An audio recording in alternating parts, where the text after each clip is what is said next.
Assalamualaikum warahmatullahi wabarakatuh. Sahabat beriman, surga dan neraka adalah sebuah tempat pasti yang akan manusia huni tergantung amal perbuatannya. Sebelum berada di kedua tempat tersebut, kita akan melalui yang namanya sirat atau jembatan. Orang yang gagal menyeberangi sirat ini akan jatuh ke jurang neraka. Namun nantinya mereka akan keluar karena berbagai alasan seperti memperoleh syafaat. Siapakah manusia terakhir yang keluar dari neraka itu? Ini dia jawabannya, tonton terus video ini hanya di channel Motivasi Hijrah Nusantara. Tapi sebelum lanjut, jangan lupa klik subscribe, like, dan lonceng notifikasi untuk mendukung channel ini agar terus menyiarkan siar Islam. Dalam melewati syirat atau jembatan, manusia terbagi menjadi 3 golongan. Golongan pertama adalah orang-orang yang melewati jembatan dengan selamat tanpa ada kendala apapun. Golongan kedua adalah orang yang berhasil selamat melewati sirat, yaitu orang yang tersungkur ke jurang neraka jahanam. Dan golongan kaum muslimin yang amalan buruknya lebih banyak. Setelah beberapa waktu, manusia penghuni neraka yang masih memiliki iman dikeluarkan satu demi satu dengan berbagai alasan, yaitu mendapat syafaat malaikat, para nabi, ataupun kaum mukminin dari ahlul jannah. Terdapat seseorang yang berada di neraka. Ia berusaha melewati dahsyatnya api neraka. Akhirnya ia berhasil meninggalkan neraka. Ia pun berseru, "Segala puji bagi Allah yang menyelamatkanku darimu, hai neraka." Kisah orang terakhir yang keluar dari neraka ini disabdakan oleh Rasulullah dalam hadisnya yang diriwayatkan oleh Imam Muslim dari sahabat Abdullah bin Mas'ud. "Sungguh, aku tahu seorang penduduk neraka yang paling akhir keluar darinya, yang paling akhir masuk ke dalam jannah. Dialah seorang lelaki yang keluar dari neraka dengan keadaan merangkak. Allah berkata, 'Pergilah, masuklah engkau ke dalam jahanam.'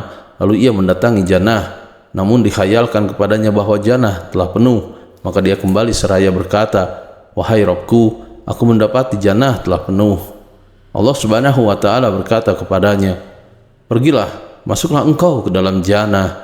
Sekali lagi ia mendatangi jannah, namun kembali mendapati jannah telah penuh.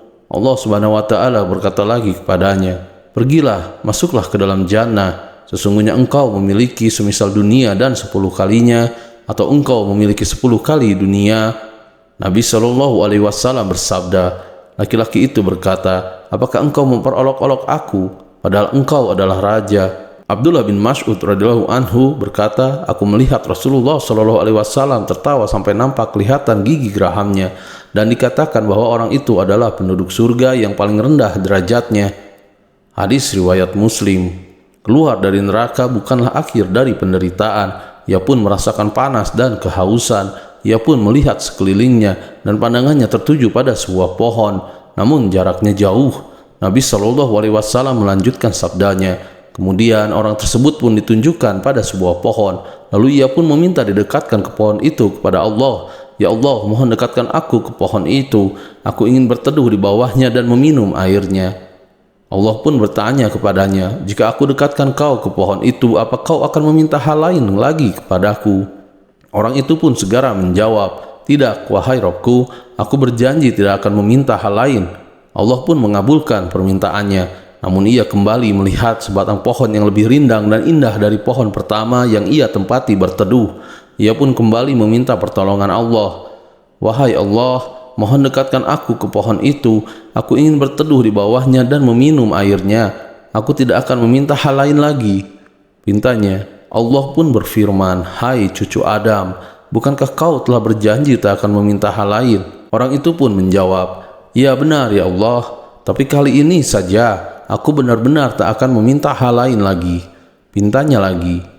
Allah pun mengabulkan dengan kasih sayangnya untuk orang itu berteduh di pohon kedua. Pohon kedua itu berada di dekat pintu surga. Ia pun meminta untuk dimasukkan ke surga. 'Ya Allah ya Rabb, masukkanlah aku ke sana.' Pintunya menunjuk kepada surga yang kenikmatannya tak pernah terbayangkan oleh manusia di bumi. Allah pun kembali berkata, 'Hei cucu Adam, hal apa yang membuatmu puas? Apakah kau ingin aku berikan dunia dan segala isinya?' Orang itu pun menjawab, 'Ya Tuhanku, apakah kau tengah mengejekku? Tentu saja kaulah Tuhan pemilik alam semesta.' Ujarnya. Allah pun tertawa seraya berfirman, 'Aku tidak mengejekmu, tapi aku maha kuasa mewujudkan apa yang kau inginkan.' Orang itu pun dimasukkan ke surga sebagai penghuni terakhir. Dalam riwayat tersebut, Ibnu Mas'ud juga melihat Rasulullah SAW tertawa. Beliau pun bertanya kepada Rasulullah, "Wahai Rasulullah, mengapa Anda tertawa?" Beliau pun menjawab, "Karena Tuhanku, Tuhan seluruh alam juga tertawa." Sabda Rasulullah. Sahabat beriman, banyak hikmah yang bisa diambil dari kisah tentang manusia terakhir yang keluar dari neraka dan akhirnya masuk surga. Allah Subhanahu wa Ta'ala Maha Pengampun, Maha Penyayang, dan Maha segala-galanya. Allah Subhanahu wa Ta'ala berfirman, "Katakanlah, wahai hamba-hambaku yang melampaui batas terhadap mereka sendiri, janganlah kalian berputus asa dari rahmat Allah. Sesungguhnya Allah mengampuni dosa-dosa semuanya. Sesungguhnya Dialah yang Maha Pengampun, lagi Maha Penyayang." Quran Surat Az-Zumar ayat 53. Wallahu a'lam bishawab. Sahabat beriman, jangan lupa berbagi informasi dengan share video ini, karena sebaik-baik manusia adalah yang paling bermanfaat bagi manusia. Wassalamualaikum warahmatullahi wabarakatuh.